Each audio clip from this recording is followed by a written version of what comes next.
ગુજરાતની અંદર ચર્ચિત એકમાત્ર કેસ અમિત ખૂંટનો. અમિત ખૂંટના કેસની અંદર અત્યાર સુધીમાં 10 વળાંકો આવ્યા અને આ 10 વળાંકોમાં 10 જેટલા લોકો પણ એ ચર્ચિત ચહેરાઓ પણ સામે આવ્યા. 10 વળાંક અને 10 ચર્ચિત ચહેરાની વાત આજે અમિત ખૂંટના કેસનું A to Z. નમસ્કાર, આપ જોઈ રહ્યા છો ન્યૂઝરૂમ ને આપની સાથે હું છું પ્રદીપ.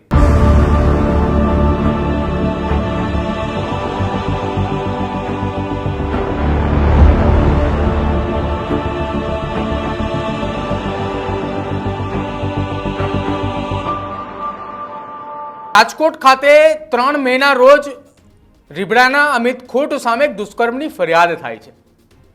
આ ફરિયાદની અંદર એક સગીરાએ અમિત ખૂંટની સામે ફરિયાદ કરી કે અમિત ખૂંટે મારી સાથે દુષ્કર્મ આચર્યું છે. જો કે આ કેસની તપાસ એ ચાલી રહી હતી. અમિત ખૂંટના એ કેસની અંદર સગીરાને એક આખો દિવસ દરમિયાન રાજકોટના અલગ અલગ જગ્યા ઉપર પોલીસ મથકે લઈ જવામાં આવ્યા, જ્યાં ડીસીપી કક્ષાના અધિકારીઓ સાથે તેની પૂછપરછ કરવામાં આવી અને ત્યારબાદ આ કેસમાં એક ફરિયાદ દાખલ થઈ. ફરિયાદ દાખલ થતાની સાથે જ 48 કલાક સુધી અમિત ખૂંટનો કોઈ પત્તો ન લાગ્યો અને 48 કલાક બાદ અમિત ખૂંટે રીબડાના એક અવાવરૂ જગ્યા ખેતર વિસ્તારની અંદર તેને પોતાનું જીવન ટૂંકાવ્યું.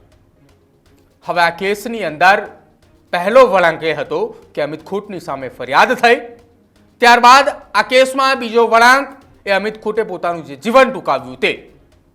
અને આખી આ ઘટનામાં હવે મુખ્ય ટર્નિંગ પોઈન્ટ એ હતો કે આ કેસની અંદર ત્રીજો વળાંક કે અમિત ખૂંટ પાસેથી એ અંતિમ નોટ મળી કે જેમાં 4 લોકોના નામનો ઉલ્લેખ હતો. આ 4 નામની અંદર પહેલું નામ જે આખી આ ઘટનાની અંદર સગીરા અને સગીરાની મિત્ર પૂજા રાજગોર કે જે હની ટ્રેપની એક ગેંગ ચલાવી રહી છે અને ગેંગની અંદર 4 થી 5 લોકોનો સભ્ય હોવાની વાત એ અંતિમ નોટમાં હતી. અને સાથે જ આ અંતિમ નોટમાં રીબડાના અનિરુદ્ધસિંહ અને રાજદીપસિંહનું નામનો પણ ઉલ્લેખ કરાયો હતો. પોલીસે આખી આ ઘટનાની અંદર એ ફરિયાદ નોંધી અને ફરિયાદની અંદર આ 4 લોકોના નામ લખ્યા હતા અને આ 4 લોકોના નામ બાદ સગીરા અને તેની મિત્ર પૂજા રાજગોરની ધરપકડ કરવામાં આવી.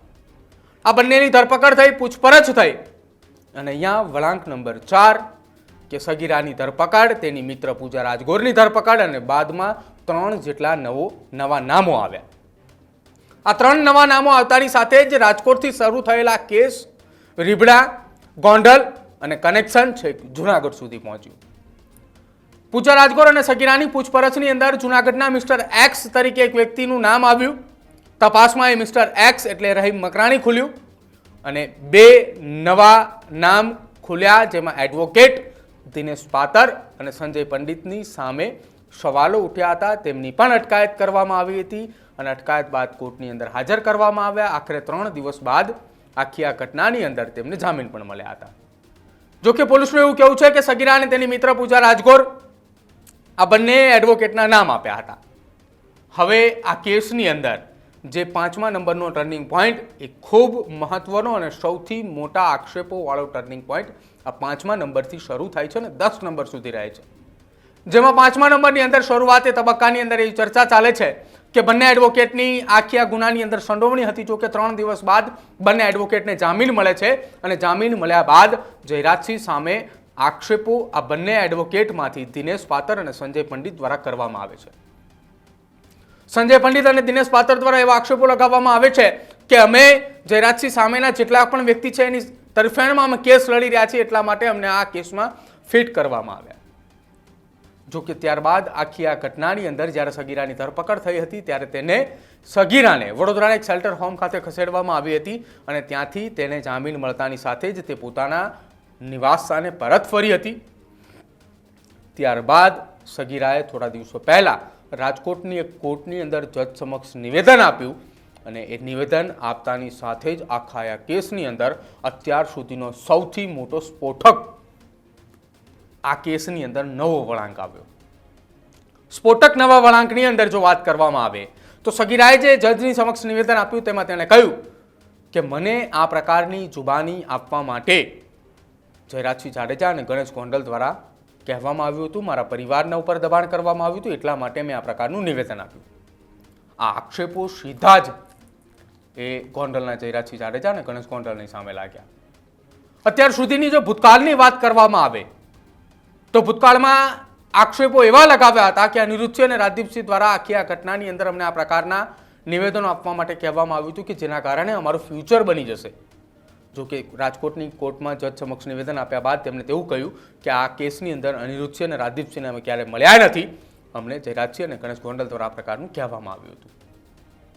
હવે એ બાદ રાજકોટ પોલીસ સામે પણ સવાલો ઉઠ્યા અને રાજકોટ શહેરના પોલીસના અધિકારીઓની સામે એક ફરિયાદ પણ કોર્ટની અંદર દાખલ થઈ.